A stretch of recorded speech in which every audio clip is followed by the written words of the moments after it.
Hi అండి. అందరికీ నమస్తే. దివ్యాంగుల పెన్షన్‌లకు సంబంధించి గత అంటే పోయిన వారం నుంచి కూడా ఆ ప్రాసెస్ అనేది స్టార్ట్ అయిందనుకోండి. రీఅసెస్మెంట్‌లో భాగంగా. సో, పోయిన వారం అంటే తక్కువ టైం ఉంది కాబట్టి ఆ నోటీసులు అవన్నీ కూడా సర్వ్ చేయడానికి సచివాలయాల సిబ్బంది, ఎంపీడీఓ ఆఫీసుల కాడ ఇబ్బందులున్నాయి. సో, ఈ వారము ఆ మొదటి 2 రోజులు కూడా అంటే సోమ, మంగళవారాల్లో ఎక్కువగా సర్వ్ చేశారు, ఇచ్చారు. అయితే బుధ, గురు, శుక్రు ఈ 3 రోజులు మాత్రం ఈ వారంలో ఉంటుంది. సో, నిన్న బుధవారం అయిపోయింది. ఈరోజు గురువారం. ఇంక రేపు ఒక్కరోజు మాత్రమే ఉంటుంది. సో, అందరూ కూడా నోటీసులు తీసుకున్న వాళ్ళందరూ కూడా ఆయా డేట్లకు సంబంధించి వెళ్ళి అంటే హెల్త్ చెకప్‌లు చేసుకుంటున్నారు. చిత్తూరు జిల్లాకు సంబంధించి నగిరి, చిత్తూరు, పుంగనూరులో ఈ సెంటర్లు ఏర్పాటు చేశారు కాబట్టి తిరుపతి జిల్లాకు సంబంధించి గూడూరు, కాళహస్తి, తిరుపతి మొత్తం 6 సెంటర్లు. అంటే రోజుకి ఒక్కొక్క సెంటర్లో 100 మంది ఉండాలి. అంటే 100 మంది హాజరయ్యే విధంగా కూడా అధికారులు ఏర్పాటు చేయడం జరిగింది.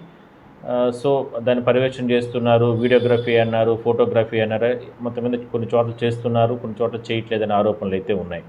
సో, ఇవన్నీ జరుగుతూ ఉంటే అంటే సచివాలయాలకు సంబంధించిన స్టాఫ్ వాళ్ళకి నోటీసులు ఎంపీడీఓ ఆఫీస్ నుంచి కానీ ఇట్లా నోటీసులు వచ్చిన తర్వాత కూడా చాలామందికి నోటీసులు సర్వ్ చేయలేదు, అంటే ఇవ్వడం లేదనే ఆరోపణలు మాత్రం బలంగా వినపడుస్తూ ఉన్నాయి.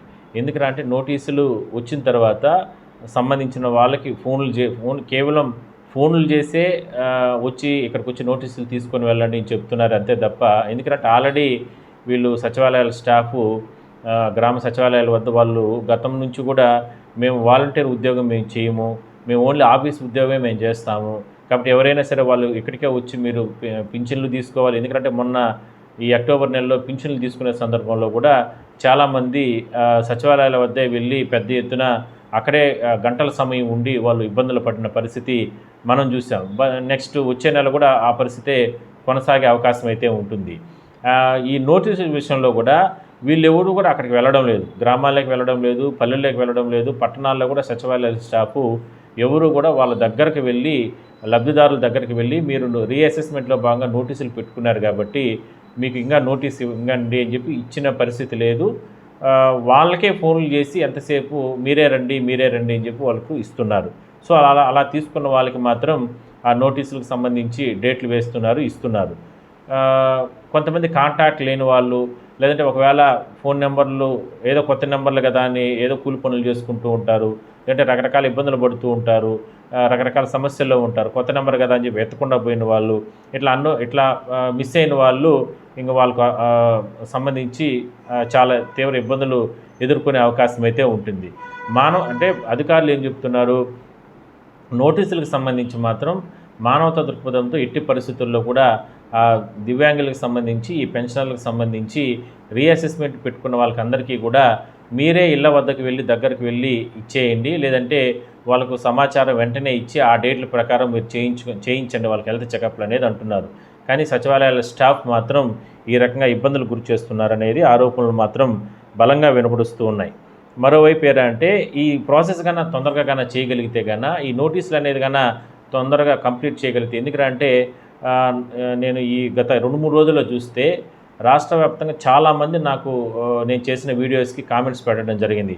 వైజాగ్ నుంచి, శ్రీకాకుళం నుంచి, లేదంటే విజయవాడ నుంచి, లేదంటే అన్ని జిల్లాలు ఆల్మోస్ట్ నెల్లూరు, ఇటు సైడు కడప, కర్నూలు, ఇట్లా చాలా ప్రాంతాల నుంచి నాకు కామెంట్స్ పెట్టారు. సార్ మాకు నోటీసులు రాలేదు. మరి నోటీసులేమో ప్రభుత్వం అంటే వాళ్ళు రీఅసెస్మెంట్ చేసుకున్న తర్వాత, ఎందుకంటే అప్పుడు వాళ్ళకి ఇచ్చింది నెల టైం, ఆ నెలలో వాళ్ళు రీఅసెస్మెంట్ చేసుకున్న తర్వాత వాళ్ళకందరికీ కూడా నోటీసులు ప్రిపేర్ చేసి ఇచ్చేశారు. బట్ దాన్ని వీళ్ళు ప్రింట్ తీసి ఇవ్వడానికి ఇన్ని రకాల కారణాలు చెప్తున్నారు. నేను ఈ మధ్య కాలంలో కూడా విన్నాను, ఇక్కడ చిత్తూరు దగ్గర బంగారుపాలెం దగ్గర ఒక సచివాలయంలో కరెంటు లేదు, విద్యుత్ లేదని చెప్పి నోటీసులు ఇవ్వకుండా ఏదైతే దివ్యాంగులకు సంబంధించి వాళ్ళు ఇబ్బందులు పడ్డారనేటటువంటి సమాచారం కూడా నేను వినడం జరిగింది. సో, దయచేసి ఎవరు కూడా అట్లా మానవతా దృక్పథంతో వాళ్ళ విషయంలో కాస్త సహాయం చేయండి అనేది ప్రధానంగా అందరూ కూడా చెప్తున్నారు. సో, మొత్తం మీద ఈ పింఛన్లకు సంబంధించి మాత్రం రకరకాల ఆరోపణలు మాత్రం బలంగా వస్తూ ఉన్నాయి. ఎందుకంటే అసలుకు ముఖ్యమంత్రి గారికి, చంద్రబాబుకి గారికి ఎవరు గైడ్లైన్స్ ఇస్తున్నారో తెలియదు కానీ, మా పింఛన్ల మీద ఎందుకు ఇంత పెద్ద ఎత్తున అంటే రచ్చ చేస్తున్నారనేది ప్రధానంగా ఆరోపణలు వస్తున్నాయి. ఎందుకంటే వాళ్ళు చెప్తున్న అంశాలు ఒక 2, 3 పాయింట్లు మీకు చెప్తా నేను. అంటే నాతో మాట్లాడినటువంటి వాళ్ళ ఆవేదన. మేము 15 సంవత్సరాల క్రితం, 20 సంవత్సరాల క్రితం మేము అంటే సదరన్ సర్టిఫికేట్ తీసుకున్నాము. సదరన్ స్టార్ట్ అయిన సందర్భంలోనే మేము తీసుకున్నాము.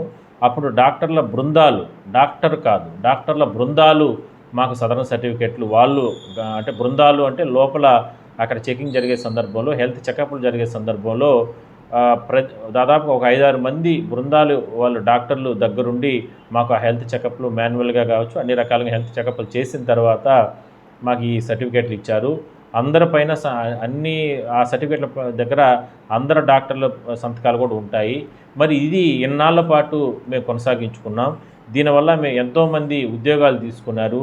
ఎంతోమంది కేంద్ర రాష్ట్ర ప్రభుత్వాల నుంచి లోన్స్ కావచ్చు, ఇట్లా అంటే జీవనోపాధి కోసం రకరకాలుగా అంటే లబ్ధి పొందడం జరిగింది.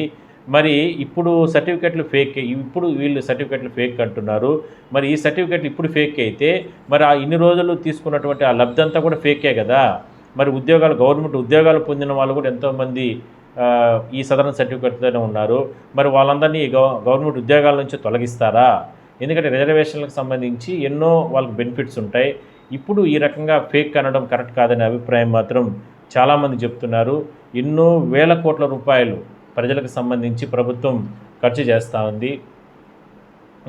మరి ఇంత ఖర్చు చేసే సందర్భంలో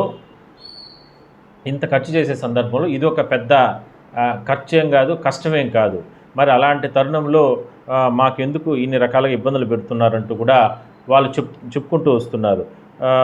సో ప్రభుత్వాధినేతకి వాళ్ళు చెప్పేది ఏరా అంటే, ప్రభుత్వాధినేతకి ఎవరు సలహాలు ఇస్తున్నారో తెలియదు కానీ ఈ దివ్యాంగుల పింఛన్లకు సంబంధించి చాలా చెడ్డ పేరు వచ్చే అవకాశం అయితే ఉందంటూ కూడా వాళ్ళు ఆవేదన వ్యక్తం చేస్తున్నారు. సో అంటే ప్రతి దాంట్లో కూడా తప్పులు ఉంటాయి, ప్రతి దాంట్లో కూడా పొరపాట్లు ఉంటాయి, ప్రతి దాంట్లో కూడా ఈ ఎవరైతే ఈ నకిలీకి సంబంధించినటువంటి వ్యవస్థ అనేది ఉంటుంది. అలాంటిది ఇప్పుడు అన్ని వ్యవస్థల్లో లేదా? మరి మా దివ్యాంగులకు సంబంధించినటువంటి ఈ పింఛన్ల దీంట్లోనే భారీగా తప్పులు జరిగాయా అనేది వాళ్ళు ఆరోపణలు చేస్తున్నారు. సో దీన్ని గాన వదిలిపెట్టేస్తే బాగుండు, దీన్ని ఈ రకంగా ముందుకు తీసుకెళ్ళి మమ్మల్ని మానసికంగా, శారీరకంగా మేము ఎన్నో రకాల ఇబ్బందులు పడుతుంటే మమ్మల్ని ఎందుకు ఈ విధంగా ఇబ్బందులు గురి చేస్తున్నామంటూ కూడా నేను వినిన మాటలు పల్లెల్లో కానీ గ్రామాల్లో కానీ. ఎందుకంటే వీళ్ళు సహజంగా ఇండ్ల వద్ద ఎలా ఉంటుందంటే పల్లెల్లో ఒక చెట్టు కానో లేదంటే ఒక అరుగు కానో లేదంటే ఒక వాళ్ళ ఇండ్ల వద్ద చుట్టుపక్కల జనాలు ఎక్కువగా ఉండే చోట ఇలాంటివన్నీ కూడా వీళ్ళు డిస్కస్ చేస్తూ ఉంటారు. ఇలాంటి డిస్కస్ చేసే సందర్భంలో ఇది ఏమిరా అంటే ఇది ప్రతిపక్షాలకు ఒక అస్త్రంగా మారింది.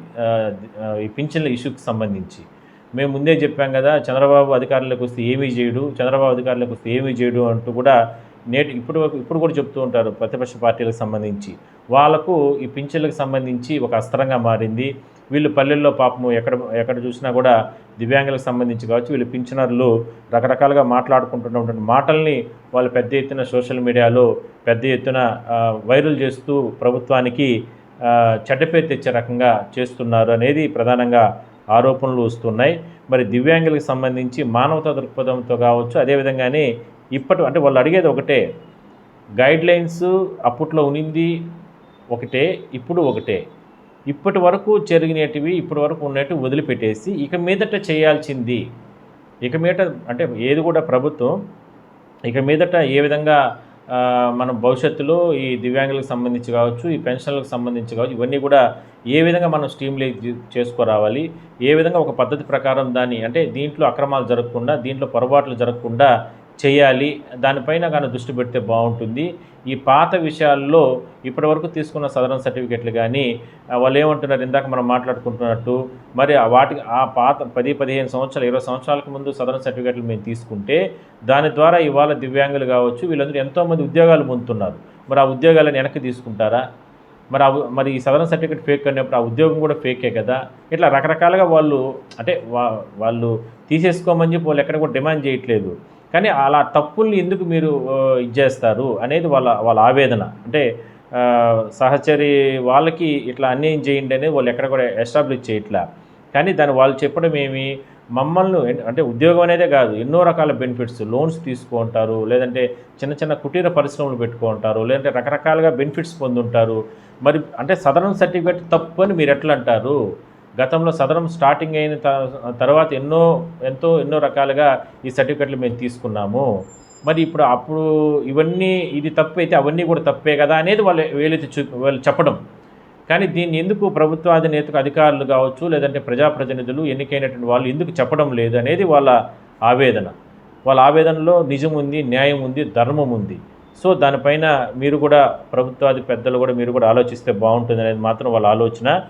సో మొత్తం మీద మాత్రం ఈ విషయంలో మాత్రం ఈ సదరం వెరిఫికేషన్లో సంబంధించి మాత్రం ఆల్రెడీ స్టార్ట్ అయింది కాబట్టి చూద్దాం. ఇది రోజుకు 300 మంది లెక్కన వారంలో 3 రోజులే ఉంటుంది. ఈ 3 రోజుల్లో ఎవరు కూడా మిస్ కాబాకండి. మీరు దయచేసి సచివాలయాల స్టాఫ్ లేదంటే అక్కడ ఉన్నటువంటి స్టాఫ్ పైన మీరు ఆధారపడబాకండి. మీ నోటీసులకు సంబంధించి మీరే వెళ్ళి మీరే అక్కడ నోటీసులు తీసుకోండి. ఒకవేళ రాకపోతే ఎందుకు రాలేదో ప్రశ్నించండి. ఎందుకంటే మీరు అసెస్మెంట్ పెట్టుకున్న తర్వాత ఖచ్చితంగా నోటీస్ రావాలి. నోటీస్ రాలేదు అంటే పింఛన్లు అయితే ప్రస్తుతానికి వస్తున్నాయి, పింఛన్లు వస్తున్నాయని చెప్పి మీరు గమ్మునైపోకండి. నోటీసులు ఖచ్చితంగా తీసుకోవాలి. ఆ నోటీసులు తీసుకుంటే మాత్రం మీకు ఈ రీఅసెస్మెంట్లో భాగంగా ఏదైనా సరే మీరు అప్లై చేసుకోవడానికి మళ్ళా ఇది చేసుకోవడానికి బాగుంటుంది. సో చూద్దాం, మరి ప్రభుత్వం దీన్ని చాలా సీరియస్గా తీసుకొని వెళ్తుంది కాబట్టి ఏం జరుగుతుంది ఏందనేది మనం చూద్దాం.